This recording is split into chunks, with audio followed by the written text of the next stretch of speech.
Bogus! Bogus! What does that song remind you? Of course, the song takes me back. Uh-huh. The song takes me back to, is it primary Primary school? Yeah, it's a song we used to sing a lot. Wow. Especially when it's time to go home. To go home. Because back in the day, it used to be like almost a half day. Sure. Yeah, so we used to sing that song. And you're looking forward to go home. I was looking forward to go home because I hated school. So I thought home was better. Uh-huh. Yeah, but now later as I grew up, I realized school is actually better. Wow. Hello, viewers. Welcome to Mental Wednesdays. This is the space where we discuss issues that affect our mental well-being.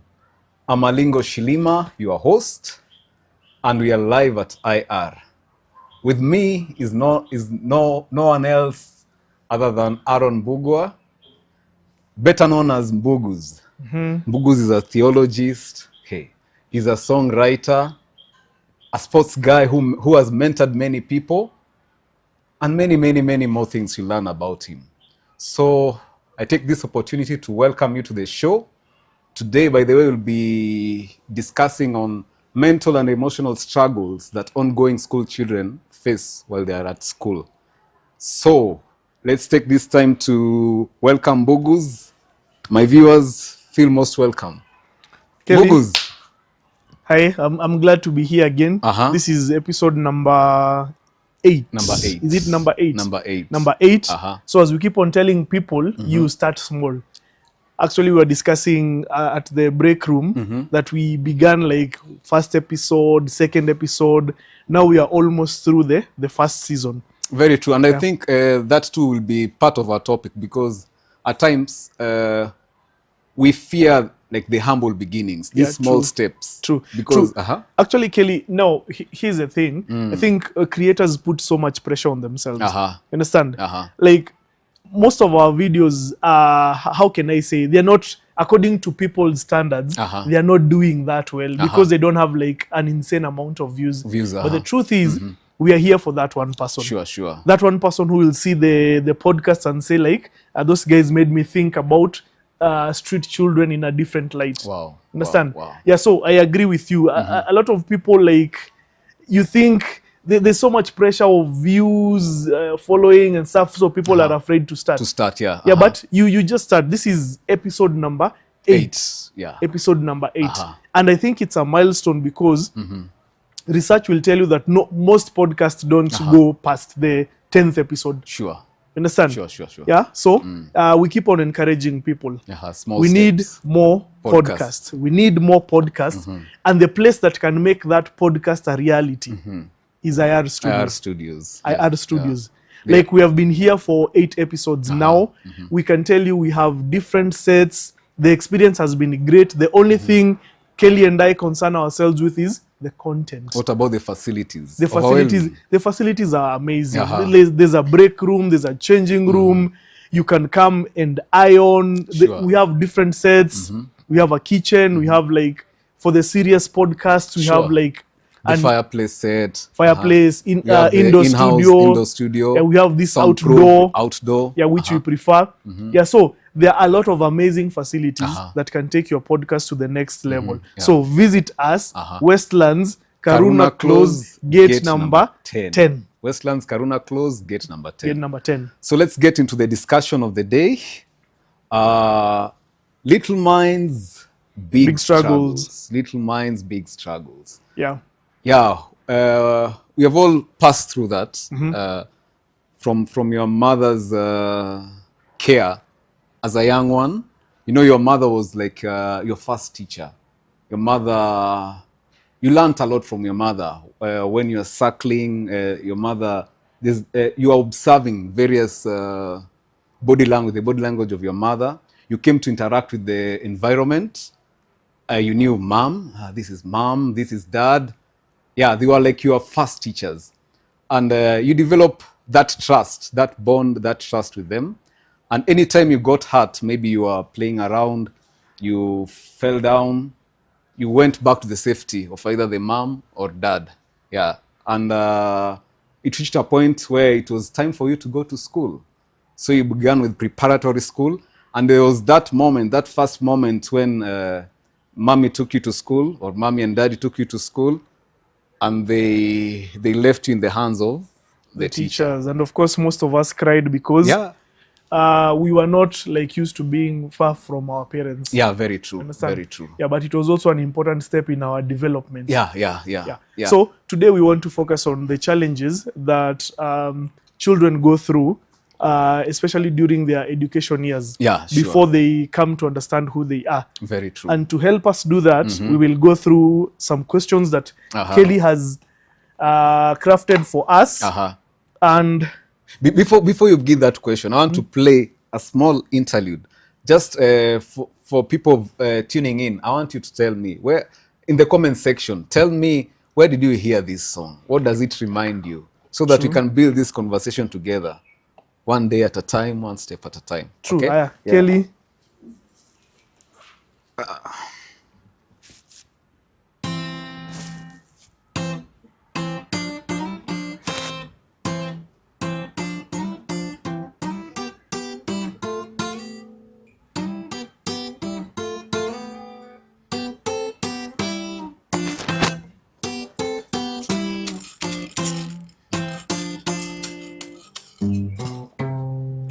Where did you hear that song? We used to sing that song to remind the teacher, it's time now. It's time. Stop with the lessons. It's time. Yeah. And it's very interesting because some teachers, but you could find teachers who are really in sync with the children. They know now this is time and go home respect now. that time. Yeah. Do you remember, like, we'll fast forward high school, you have that math teacher, lunchtime it's rice versus beans. Yeah. And they're still trying to explain things, man. It's lunchtime. Yeah. You know. Okay, let's So go to we will look at these questions. to our questions. And in the process of looking at the questions, we will share about like our, should I say, like our time in school. Our time in school. Feel free to share your time in school in the comment section. So the thing is, I'll ask Kelly, like we'll try both, like answer the question. Yeah, we'll answer the questions. First question is a nickname I didn't like but got stuck with. So let me ask you, Kelly, what was your nickname in primary? In primary, I loved Lingala, of course, and it reached a point. My name is Alingo. Yeah, and in Lingala we had a lot of Bolingo. So actually, of course, in the sense that I knew the meaning, Bolingo means love. But now, in the context of our culture, it was twisted. So I did not resonate with it well. Yeah, Bolingo means something totally different. So yeah, and then high school, like the name changed. High school. Since I was small, you could hear people dwarf. What? Form 2. Yeah, it was. Yeah, but now the interesting thing was that. When they say it, you just accept, because the more you resist, the more it's stuck. So they call you call me it's okay until it just vanished. Yeah, but let me ask you now, what do you think was the importance of nicknames? Because I think they played a certain role. Okay, they played a certain role. Okay, both positive and negative. True. Yeah, because in some way you could also self-reflect. Okay, this person is calling me this or associating my name with this thing or that. So you get a chance to see, okay, that is his opinion. He can make his or her opinion, but of course I can choose how I can respond to that. That was now the positive part of getting to see. Now the negative was not seeing that and taking it personal. At times you could maybe you are in class preps, you hear grr grr grr, the desks are being pushed away, there's a fight here because of just maybe a nickname or sort. Yeah, I mean, I think like thinking now, like nicknames played a very important role. Could it be it was an attempt by young kids to kind of give a person that individual identity. Because I'm thinking in a school there were like over 50 people called John. You know, like, sure, names were like common. Like, very true. So me, I'm thinking when they gave you a name that no one else has, it was a way of like, it's kind of appreciating you in a certain way, in a childish way. Yeah. So my name was my name in primary was my normal name. So, no, but when I went to secondary, like I went to a school where there were so few people from Nairobi. Like it was a rural school. And people from Nairobi used to be given names based on where they came from. So I was from Buruburu. So my name was Buruburu. Like, so in short, they just called me Buru. If you're from Githurai, they used to call you Gedho, Kasarani, Kasa.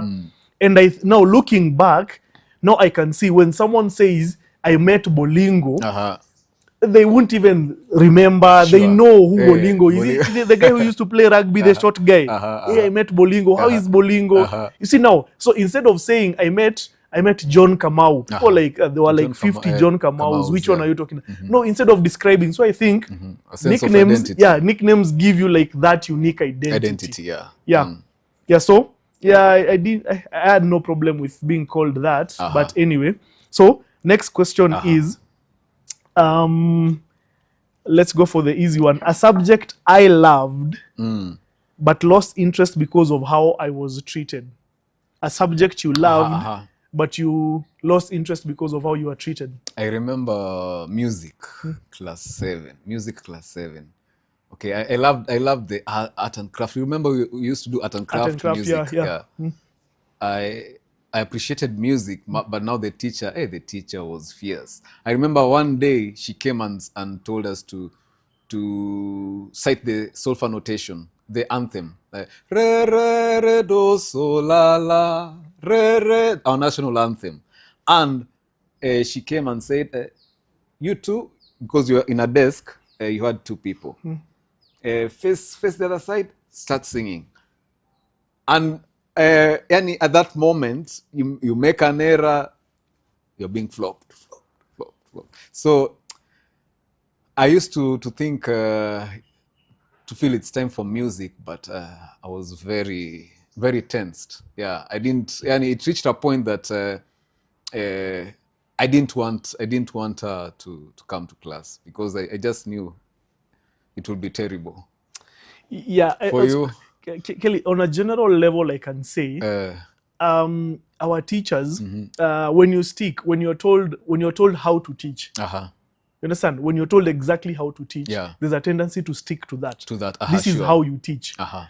Something you don't keep in mind is students are different. Very true. Students are very different. So instead of giving a very long explanation, Kelly, trust me, I would be for the idea that if kids will get better when you teach them in vernacular, just teach them. At the end of the day, it does not matter. No, but we stick to English. Like our lessons in schools were so formal. Sure. Like it was a lecture. You'd think kids are in university. And Kelly, like my frustration was with physics. Right now, I have an appreciation for physics. Physics is like a life subject.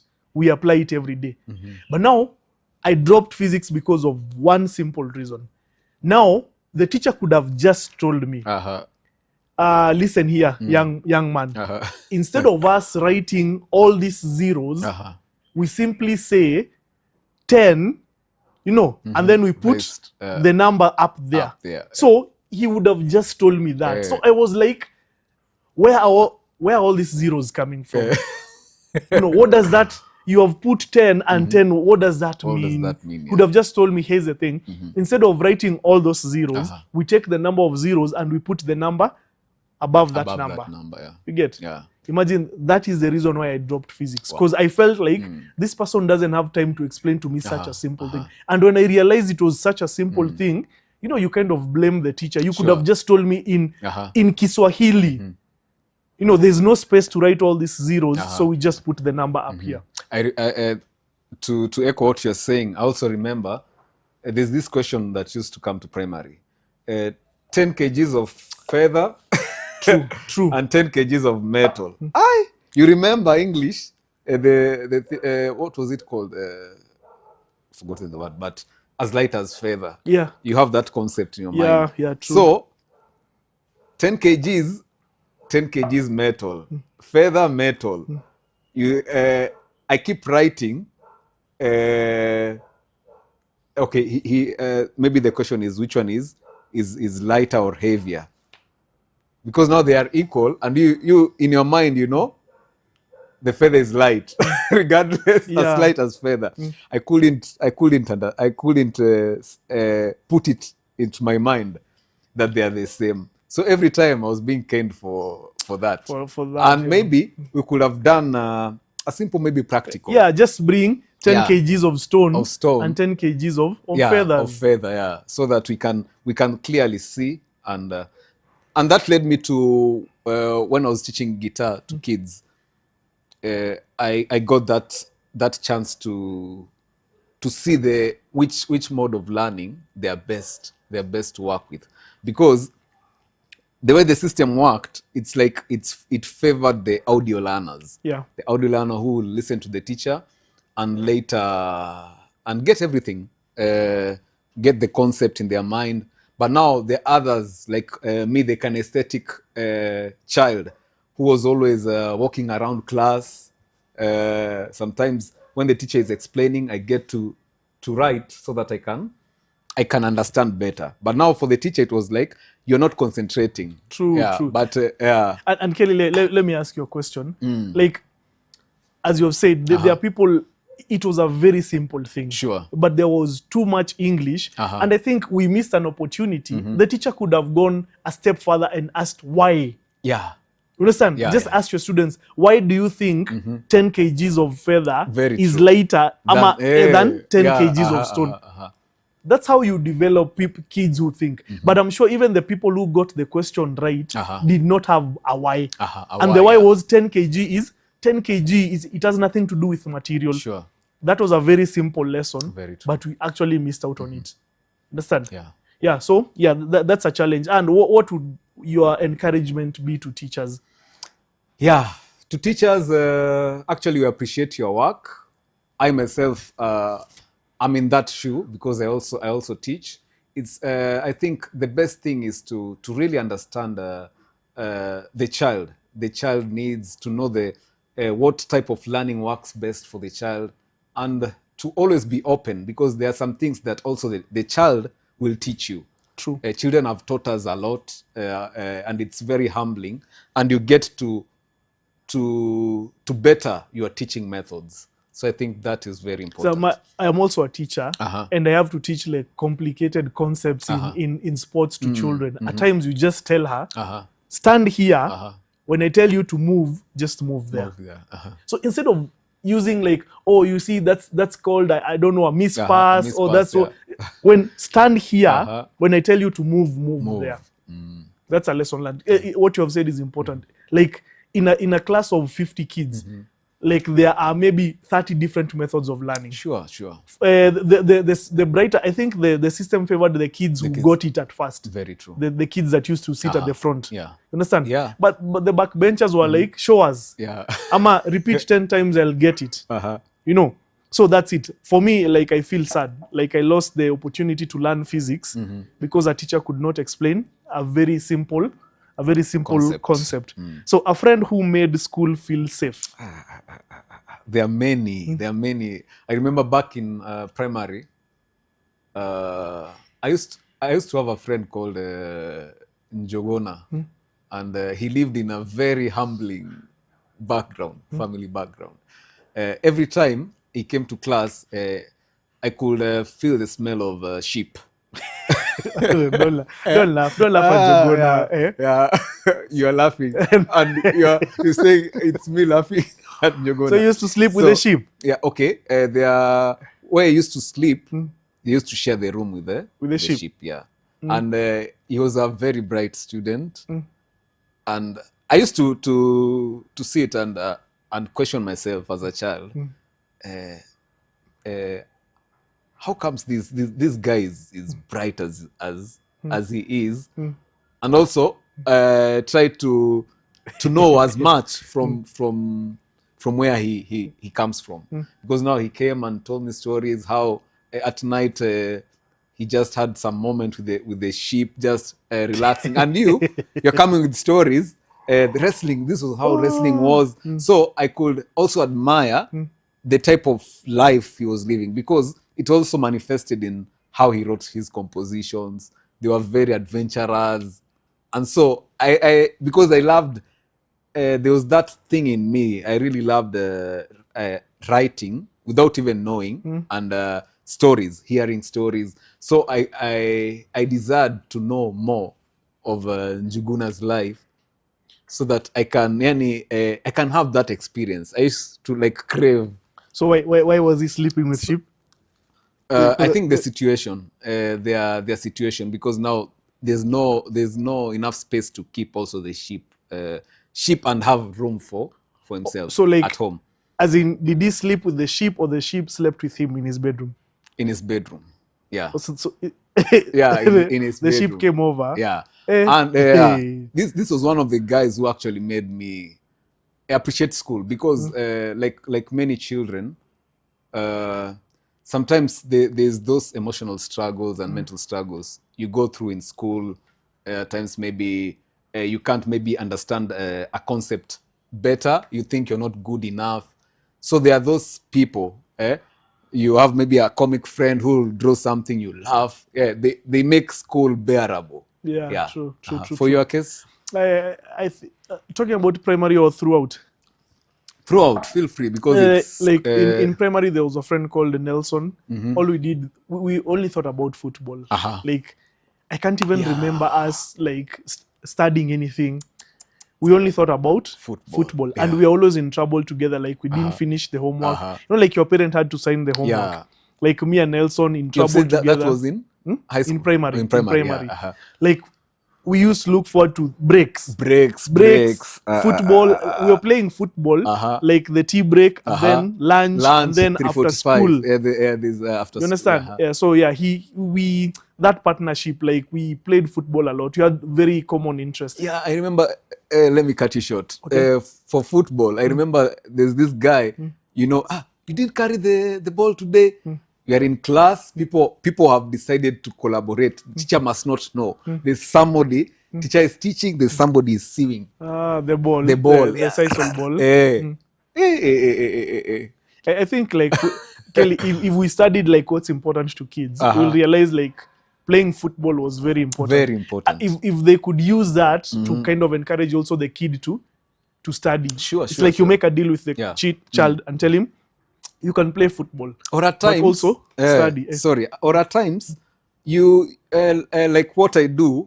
I usually the formal thing, I put it into the informal. True. You have your ball there, hey, 1 + 1 2. The kid is enjoying. That's creativity. That's creativity. And even giving a football like contextualizing certain like mathematic problems, give football examples. Sure. Very true. It could have been like they would have invested that. So in high school, it was, I think, Isaac made, I had a friend called Isaac. He made life, like we used to talk a lot. We used to play basketball together. And it made life very easy. So a punishment I still remember. A punishment I still remember.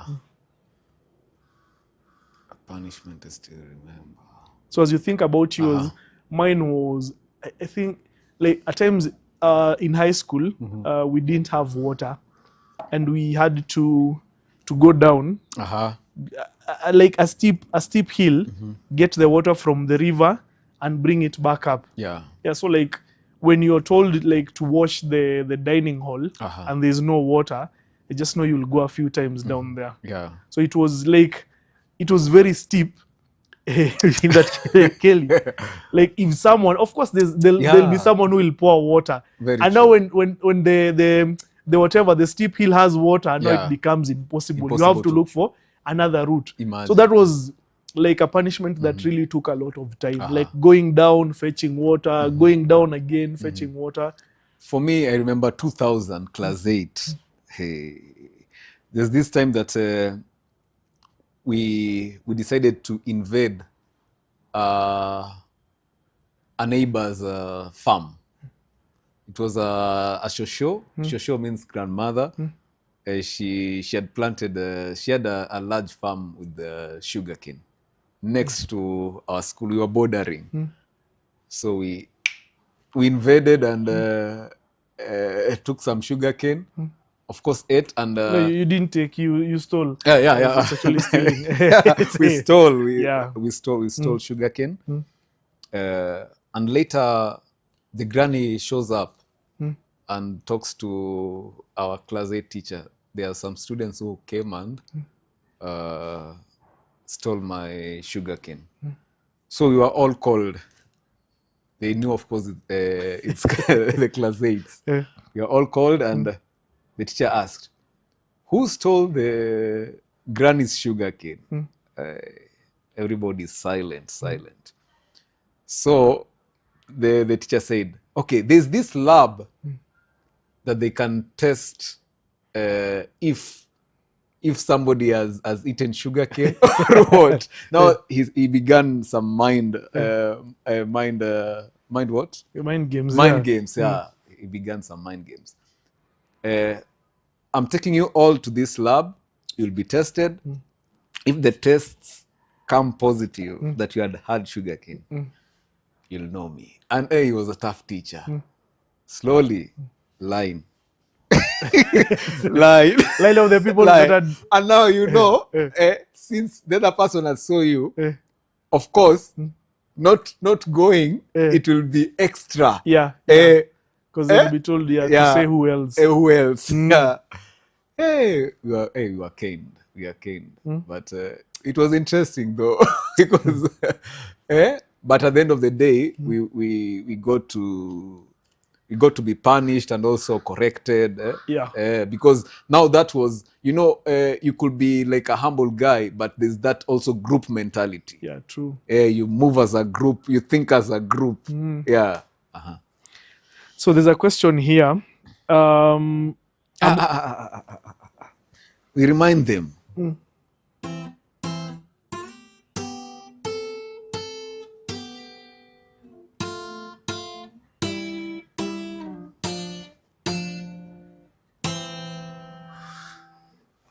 Where we came from. A, B, C, D. A moment I felt proud of myself as a child. Wow. Again, class 8. There's this day that the tests for insha. Insha is composition. Composition is called insha in Swahili. So the teacher comes in and he has papers. My paper is the first. I couldn't believe, and he said, "Oh, now he called the other names." So I wondered what has happened. I'm not hearing my name. Is my paper lost? Such questions. Yeah. Then he took my paper. He said, "Kelly Alingo Shilima." He started reading. He said, "This is the best insha that I've ever read." I remember that moment. Okay, viewers, I love songwriting. And it's thanks to such like teachers. Yeah, true. Because they put a seed in me. As we have just conversed. Remember, I told you like I used to admire Njuguna's lifestyle and everything. So like this like a teacher showing you, focus also on this. Yeah, because you are good in this. And it reminds me, now after high school, after primary, I went to high school and I really loved the fasihis and what, because this teacher also encouraged me. And he put he ignited something some flame, in me. yeah. Some flame. My proud moments like have to do with, again, football, because like football was important when growing up. So whenever we were doing interclasses or such things, it will always be a moment of, because at that age all that mattered was football. Like, Kelly, we didn't even study at times. I wonder how we made it through. So it was just football. So when we won, like, it was so competitive. Yeah. It was so competitive. So whenever we won a game, like I felt proud. So Just a moment, viewers who are tuning in, we thank you for this time. Feel most welcome. We are talking about the emotional struggles and emotional and mental struggles that ongoing school children face while they are in school.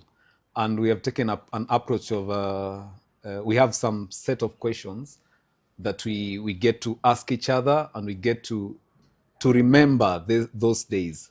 So feel most welcome. Engage us in the comment section. Give us a like. Give us a subscribe, because by doing that, you are helping us also grow the channel, and we'll give you. We have more podcasts to come that will be great for us to keep engaging together. So back to. So we have two more questions to go in this. This is the first session, which is a light session. Yeah. A school rule that made me feel trapped or afraid. Let me start that.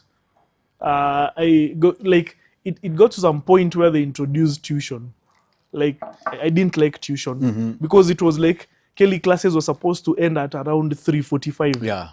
By 4, you're supposed to be at home. Sure. And our plan was by 4 we were supposed to be playing football. Yeah. Understand? Yeah. Now, teachers come with, like, there's tuition. Now, instead of leaving school at 4, we're leaving school at 6:30. Yeah. Understand? And then they introduced the weekend tuition. The weekend. Yeah, I hated those ones. Even if it was half day. I hated those ones. Like, you have taken away my evening for playing football. You have taken away my weekend for playing football. Yeah. I wasn't happy. And further, we are still paying for it. Imagine. You know? Yeah. For me, Monto. You remember Monto? Oh, yeah. Monto was like the school disc. You are being forced now to learn English by force, by fire. And to some teachers, they really took it seriously to the extent of you're being punished thoroughly. True. Who was the Monto?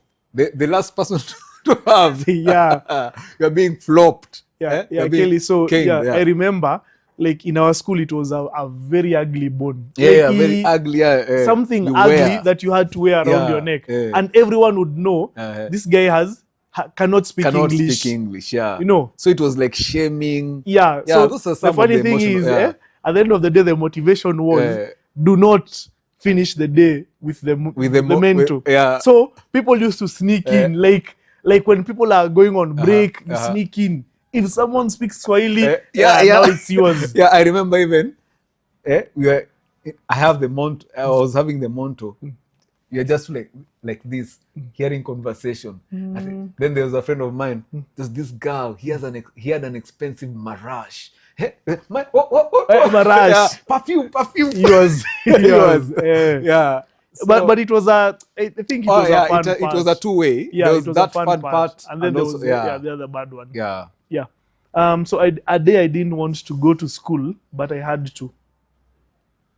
Yeah, I remember I had so many days like that. There was this day that I had to pretend. I had to pretend that I'm really sick.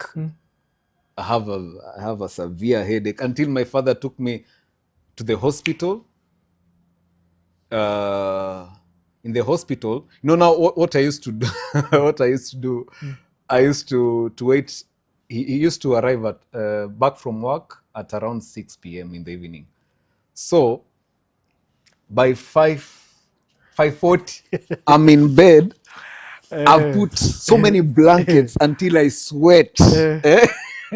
I sweat all my struggles.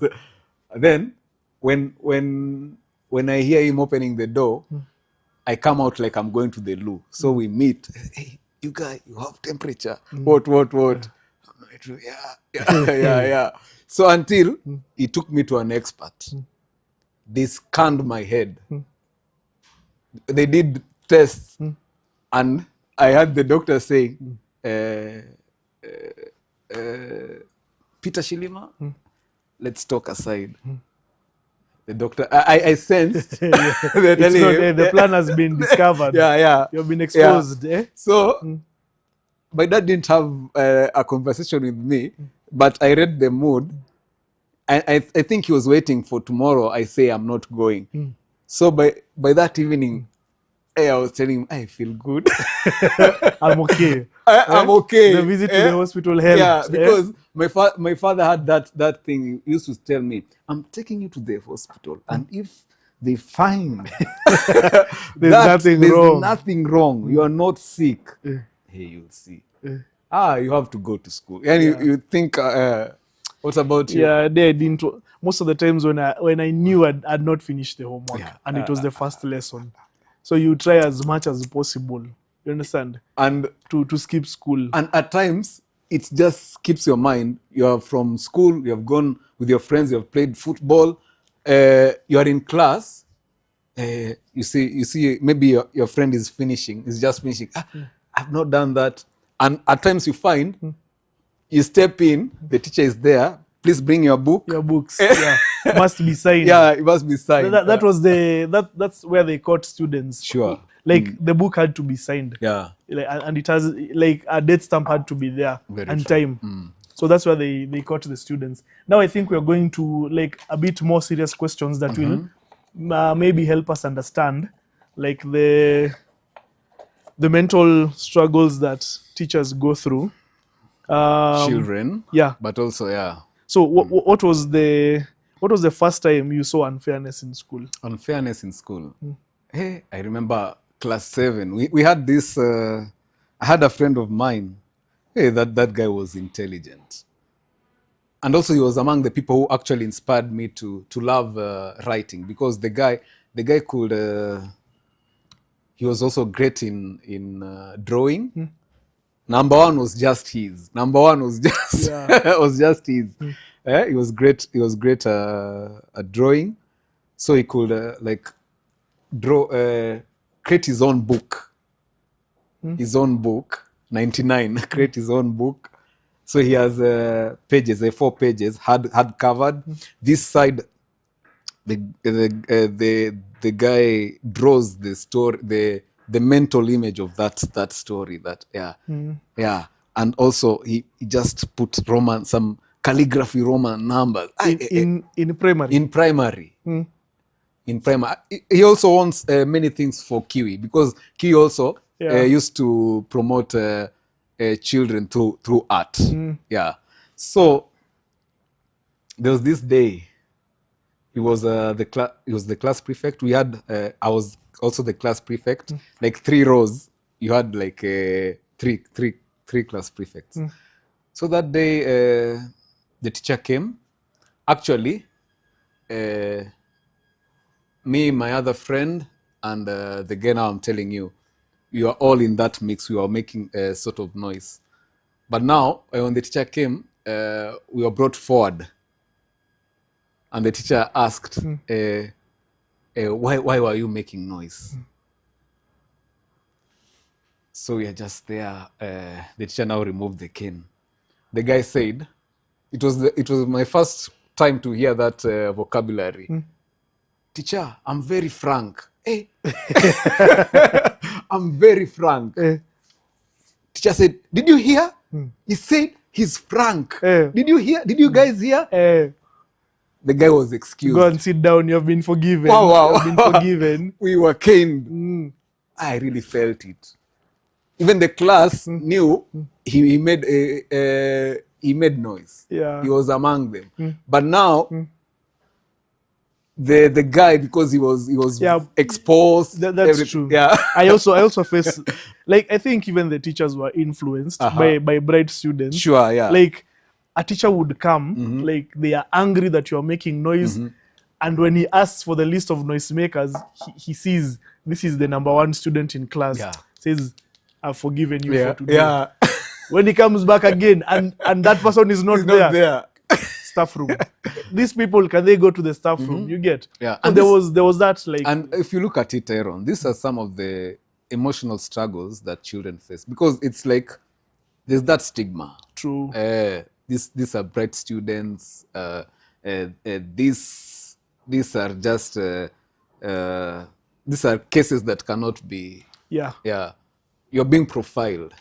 and the teacher, like at times, I know teachers are human beings, and at times they tend to go with the students that are understanding. Sure. But again, the teacher has the responsibility, like towards every student in class, like every student in class. Yeah. But now there was that, like, if Kelly has understood, the lesson is over. Yeah. And so the rest were like, ask Kelly. Yeah, and sometimes it could be like it could go in a situation like, this is understanding you guys, so you're not paying attention. Yeah. You're being punished for. Why has Kelly understood it? Yeah. Like there was that thing, like a teacher would give an equation on the board. Yeah. Kelly, you get it. The rest of us fail. Sure. And now the speech is like, why is he getting? You're not getting. You're not paying attention. Things like those. Yeah. So that was a challenge. Like, bright students were favored a bit. Yeah. So, a moment in school that made you feel small. A moment in school that made you feel I remember small. 93 class 1. 93 class 1. The teacher, we were in class, and there's a neighbor of mine. She had a friend, and she told her, "Do you know how to whistle?" She said, "Yes." Whistle. And the teacher is in class, so I'm also just like the neighboring them where I was sitting. The girl whistles. Teacher asks, who has whistled? My neighbor told the teacher it's me. Yeah. I actually, the teacher caned me, and I felt very bad. I tried to defend myself, but her sense of authority overwhelmed me. So I went and shared with my parents. Okay, mostly, at times parents, they put boundaries. At times they say, the teacher is maybe correcting you, but my father really told my mother, go and see what was wrong, because he felt that this time it's off. So my mom came, but though the teacher defended herself, of course I could not win the argument. Yeah, but I really felt small. Yani, like you do not have a voice. Yeah, sort of. Feeling small, maybe in terms of affording things. Like we went to school with some people that were wealthy. Like someone has everything, juice, biscuits, Blue Band, everything. And you know, because of maybe circumstances at home, you've only come with the tissue paper and toothpaste. You understand? Yeah. So in such cases, you feel a bit left out, you feel a bit small. Yeah. And the fact that, like, in high school, the people used to like hide clothes. So you have been wearing the clothes you have. But when it comes, like, girls are coming to visit your school, people remove new shoes from somewhere. You get, and you are like, hey, it's this one. Yeah, it's this one. Of course, at that time you feel small. Yeah. So the first time I felt compared to someone else. First time I felt compared to someone else. Could you go ahead first? Yeah. Hey, there was. It's later in life. Actually, it was around, I think, was it in Form 4? So we had a school prize giving day. There was this kid. He was called Charles. Like, he led in everything. Like, he led in every subject. So now we were just there. Like, the whole school is gathered. It's prize giving day. Sure. He's being called like best in English, Charles. He walks all the way from, and then now he goes and sit down. Best in chemistry, Charles. Like, after 5 times, actually the MC just told him, since, like, you're the best, don't even go far. So it was like best in chemistry, best in agriculture, best in biology. Now, so because we were seated with parents, parents actually started to cheer for him. And I was like, what's going on here? So, and like, my dad was asking me, like, how is it that like Charles. he's good in everything. Yeah. You understand? What's happening? What are you doing? Yeah. So I just told him, I'm good at being your son. You understand? Kelly, hey, I'm good at being your son. So Charles can't be your son, you know. Yeah. But that was like a wake up call for the whole school. Like, Kelly, do you understand? Like leading in every subject, like the rest of you look like you have not been studying at all. He's leading in every subject. So yeah, it was really a challenge to me. So I felt compared. Actually, what's your takeaway from all this as we wrap up? Because I'm told takeaway would be let children be children. Let's go for the uniqueness of a child, of each and every child. Teachers should also invest in using different methods to teach different kids. Yeah, all for the same purpose. Very true. Yeah. I think that's very important. Yeah. So as we finalize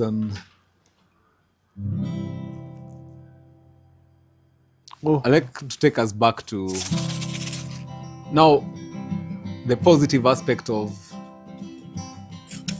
guiding a child.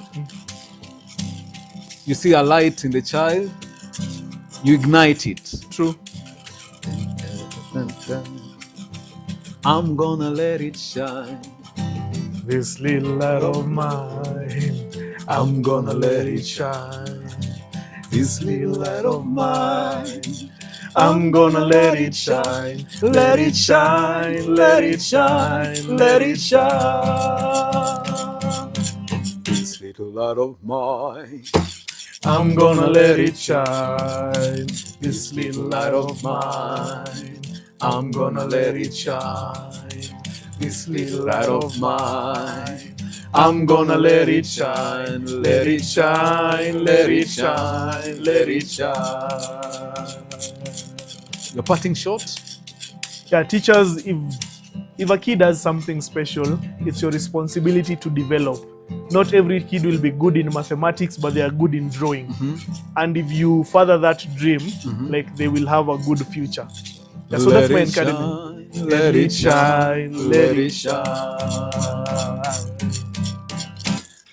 Thank you, viewers, for your time. We are really grateful for this moment. It has been a great time. And remember, please continue to join us with our conversations.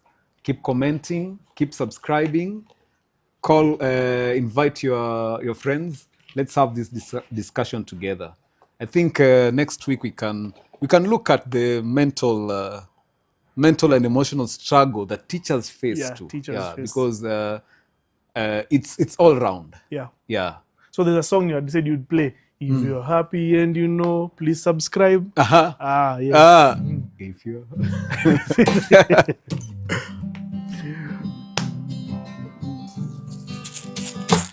If you're happy and you know it, please subscribe. If you're happy and you know it, give us a like. If you're happy and you know, and you really wanna show, if you're happy and you know, leave us a comment. If you're happy and you know, shake a shaky. If you're happy and you know, shake your head. If you're happy and you know, and you really wanna show, if you're happy and you know, stamp your feet. Actually, these are the songs that made school bearable. True. Because through songs, we learned a lot. If you're happy and you know, have a nice time. Bugus! Hey, Kelly. Yeah, thank you for the episode. Been great. Yeah. Wow, thank you.